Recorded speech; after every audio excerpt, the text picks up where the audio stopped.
Trump's economic D-Day. North Korea missile launch. Evergrande founder jailed. And Kyiv under attack. Greetings, humanity. Let's GROK the news. We cover the world's headlines, but first, a deep dive into the most important story in the world today. Dateline, Washington, D.C. President Donald Trump announced late Wednesday what he calls an economic D-Day against Iran, vowing the most crushing economic operation ever taken against any country. In a Truth Social post, Trump said Iran failed to take a greater opportunity for a deal than he offered, and now faces economic warfare and isolation on an unprecedented scale. He warned that any country allowing its financial institutions, businesses, airports, or government entities to provide any type of lifeline to Iran will itself face tremendous economic consequences. Oil smuggling, swap lines, cash transfers, exchange houses, ship registries, and front companies all need to stop now, Trump declared, adding, "You know who you are." He urged all allies to stand with the United States to isolate and defeat the Iran threat. Secretary of the Treasury Scott Bessent said Thursday he will hold a news conference Monday to detail exactly what the United States plans to do. Bessent has urged China, a major trading partner with Iran, to get with the program. The announcement comes as the United States maintains a naval blockade related to the Strait of Hormuz and continues pressure under Operation Economic Fury, aimed at cutting the regime's revenue streams and ability to project power through its evil proxies. Iranian Foreign Minister Abbas Araghchi has dismissed the threat as a diversion from America's own crisis of unprecedented debt and surging interest costs.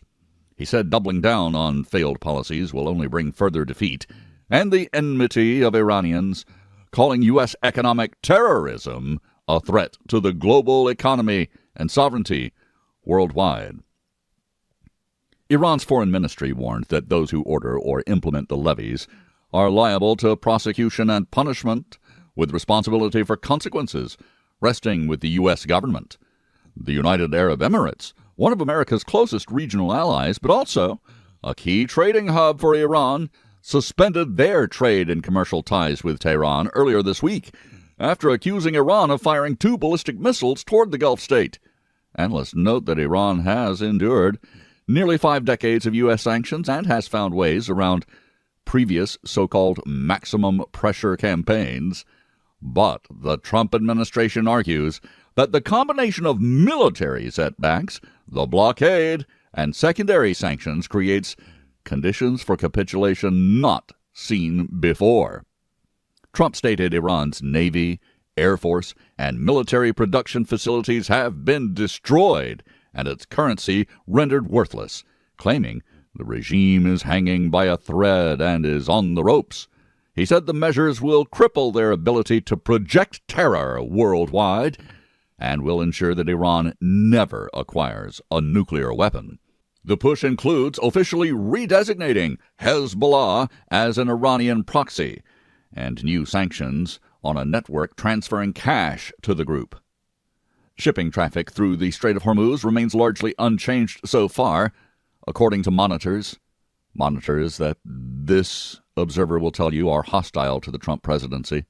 But the administration has shown that the oil flow has actually been restored to as much as 2/3 of what it was before Iran's hostility toward America and its neighbors in the Gulf.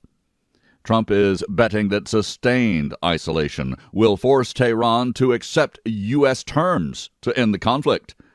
Allies and partners face secondary pressure to cut remaining ties, with the White House signaling that no country providing support to Iran will escape consequences. This campaign marks a shift from kinetic operations toward financial attrition, as talks remain stalled. Iranian officials maintain the Islamic Republic is ready to inflict heavier defeat in proportion to U.S. actions, and the strait will not fully reopen until American commitments are met. Global energy markets are watching closely, given Iran's role in the oil flows, while Beijing has yet to publicly respond to the direct call to join the isolation effort. The president framed the moment as an opportunity for the free world to finish isolating a regime he describes as murderous. Further details on the specific sanctions package are expected early next week from the Treasury Department. While this observer certainly hopes, and indeed prays, that this will work, he remains skeptical. Iran's regime is not to be trusted even if they do claim to surrender. And that's my opinion. I'm Robert Gardner. I use GROK each weekday to truthfully summarize the news. And I make sure you get my opinion with it. That costs you nothing. We review a roundup of the most critical reports in the world right after this. God with Us, the story of Jesus, blends the Gospels into one inspired narrative. Divided into daily Bible studies, this book presents the story of Jesus, from his birth to his ascension. Find God with Us by me, Robert Gardner, at Amazon.com. Now, we grok the news with headlines from around the world. Dateline Seoul, South Korea. South Korea's military detected more than 10 short-range ballistic missiles launched by North Korea from the Pyongyang area toward the East Sea. Yesterday afternoon, the projectiles flew about 300 kilometers. Officials convened an emergency security meeting and condemned the launches as violations of United Nations resolutions while maintaining full readiness themselves. Dateline Albany in New York. Federal authorities charged 35-year-old Jessica Bowie of Albany with attempting to provide material support to ISIS after she allegedly plotted to bomb the New York State Capitol and kill lawmakers there. She conducted surveillance, bought materials including nails for shrapnel, and accepted a fake device from undercover agents before her arrest this week. Dateline New Delhi, India. Pirates hijacked 2 commercial vessels carrying 22 Indian sailors in separate incidents off Yemen and Somalia this week. An Eritrea-flagged oil tanker with 6 Indians was seized in the Gulf of Aden on Thursday, while a Cameroon-flagged cargo ship with 6 Indians was taken off of Puntland earlier. All Indian crew members are reported safe. This observer believes that pirates on the high seas should be shot on sight. Dateline Shenzhen, China. A Chinese court sentenced Evergrande founder Hui Ka Yan, once Asia's richest man. Well, he's been sentenced to life in prison after he pleaded guilty to fraud, misuse of funds, illegal fundraising, and bribery. The court also fined the company and its units more than $2 billion and ordered confiscation of his personal assets. This observer will remind people this is just a drop in the bucket. The Chinese real estate bubble has burst, and they're just pretending that it hasn't. Dateline Kyiv, Ukraine. Russian ballistic missiles, cruise missiles, and drones struck areas including a school and a children's medical facility in Kyiv overnight into Thursday, killing at least 16 people, injuring more than 40. Mayor Vitaly Klitschko has declared a day of mourning today, as Ukraine's Air Force reported intercepting most of the drones, but none of the ballistic missiles. Dateline Hong Kong. A Hong Kong court has convicted pro-democracy activists Lee Chuk-yan and Chow Hang-tung of inciting subversion under the national security law for organizing the Tiananmen Square vigils lately and using the phrase, "end one-party dictatorship." They face up to 10 years in prison, while a third defendant had already pleaded guilty. You might remember the photo of the lone protester standing in the way of a tank in a military parade in Tiananmen Square many years ago. This observer is also guilty, as is all of the free world who was old enough to see the wicked oppression of the communist Chinese played out for all the world to see. Folks, this is why we are pushing for free and fair elections here in America, with paper ballots, voter ID, and single-day ballot counting, to avoid a one-party dictatorship, well, like you see in California. We want to avoid that in the land of the free and the home of the brave, We salute the Tiananmen Square protesters, especially the ones facing the injustice of their communist masters. Not here. Not ever. This is exactly why Americans have guns. Dateline London. Britain, France, Germany, Italy, and Canada jointly condemned Israel's tender for more than 1,200 housing units in the E1 area of the occupied West Bank, calling the plans unacceptable and a threat to Palestinian territorial contiguity. They urged immediate retraction, while the United States described the project as an existential threat. The old European regime, the globalist bankers and investors, and anti-Semites the world over, love the forever wars of the Middle East and will do anything to keep them inflamed and burning. Dateline Dhaka, Bangladesh. Bangladesh has elected BNP leader Mirza Islam Al-Gamir as its 23rd president in the first contested presidential poll since 1991, defeating Ali Ahmed. The new president is scheduled to take the oath of office on Friday in a significant political transition for the South Asian nation. Good luck, Bangladesh. It's an important moment in your history. Dateline Washington, D.C. President Donald Trump signed an order directing a major expansion of commercial space activity with a target of at least 1,000 launches and re-entries annually by 2030, up sharply from 178 last year, while also seeking American astronauts back on the moon by 2028. This observer, during the Obama years, when our astronauts had to hitch rides with the Russians to get to the International Space Station, had called that era the end of America as a superpower. Thankfully, this observer was for once wrong. Now, thanks to Trump and Elon Musk, America is great again. Let's keep it that way. The world and the future are better off with a strong, fierce, free, and courageous America, daring greatness for all of humanity.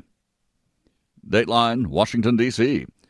The Department of Homeland Security and Customs and Border Protection announced 15 consecutive months of zero parole releases at the southwest border as of mid-August, with July apprehensions at historic lows, 94% below the feckless Biden administration's average, and the lowest levels in more than 3 decades. You remember all the Democrats, the establishment Republicans, and all the so-called experts and analysts saying it couldn't be done and would never work. You remember that? Well, this observer remembers those lies and many more. Dateline Bucharest, Romania. Cybersecurity researchers at Bitdefender detailed a year-long Chinese-linked silk parasite espionage campaign using artificial intelligence-assisted malware to target government economic agencies across Central Asia, including Uzbekistan, Kazakhstan, and others, filling a vacuum left by declining Russian influence in the region. Russia would do well to remember that China is no one's friend but their own. They would even fling North Korea to the wolves if they saw an upside for their Chinese communist oligarchy. Dateline, Washington, D.C. The Cybersecurity and Infrastructure Security Agency joined the National Security Agency, Federal Bureau of Investigation, and international partners in releasing a joint advisory warning of ongoing Chinese state-sponsored activity targeting vulnerabilities in routers used by telecom and other critical infrastructure sectors. This observer would remind them all that that's technology that is used currently in our elections, another reason to return to hand-counted paper ballots. Dateline Olympia, the United States.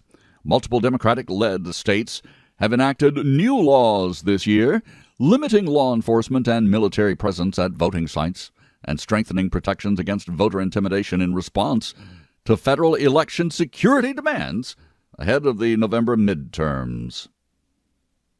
This observer believes that if you're afraid of ICE showing up and deterring voters, then you're afraid of illegals voting. The seditious Democrat politicians and appointees, and the rhinos who joined them in everything, like Lisa Murkowski in Alaska. There are many. They are creating, in my opinion, a state of national emergency with their determination to cheat their way to victory in the upcoming election, as they have so many in the past. The president might as well declare it and federalize the federal elections until we can have laws that establish freedom for American elections.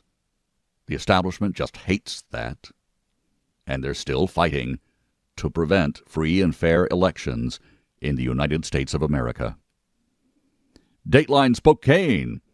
Wildfires, including the Old Trails fire, scorched more than 8,000 acres on Spokane's northern fringe this week, destroying at least 700 structures and forcing tens of thousands to evacuate. Washington's governor declared a statewide emergency and banned outdoor burning through September after an arson arrest. This observer urges developed nations to resume the ancient techniques of controlled burns and forest grooming to prevent forest fires or minimize them, mitigate them. Or are they expecting Smokey the Bear to do the job? Dateline Anchorage, Alaska. A charter aircraft carrying 8 people crashed at a remote radar site in western Alaska, killing everyone on board, according to the United States military. The incident occurred in a remote area with limited immediate access for recovery operations. It's a huge, rugged state, and that description describes an awful lot of Alaska. Dateline Harrisburg, Pennsylvania. A small plane collided midair with a Pennsylvania state helicopter, killing the plane's pilot, injuring 2 troopers. Newly released video shows the moment of impact as the helicopter hovered low during an operation. Dateline Beijing. Chinese authorities reported that Typhoon Maisak, which struck more than a month ago, has left at least 159 people dead and 10 missing, updating the toll from the powerful storm that prompted mass evacuations along the eastern coast. Well, whatever this observer thinks about the communist Chinese government, his heart goes out to the Chinese people. Dateline Idlib, Syria. The Syrian civil defense has reported that an explosion at a house in the Ain al-Qasab village of Idlib has killed 3 civilians and wounded 6 others in the latest incident in the conflict-torn region. This observer must wonder if the civilian home was a front for the usual cowardly and often incompetent jihadists hiding behind human shields. Hopefully this was not the case, but all too often it has been. And Dateline Moscow. Russia is facing a deepening fuel crisis with petrol unavailable at 7 out of 10 stations in affected areas after Ukrainian strikes disrupted refining and distribution networks, forcing the oil-rich country to import gas to ease shortages. The European regime must be proud as their proxy war against Russia continues to the last Ukrainian male. I thank you for listening.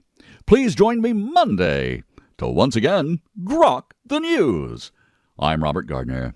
Godspeed and God bless.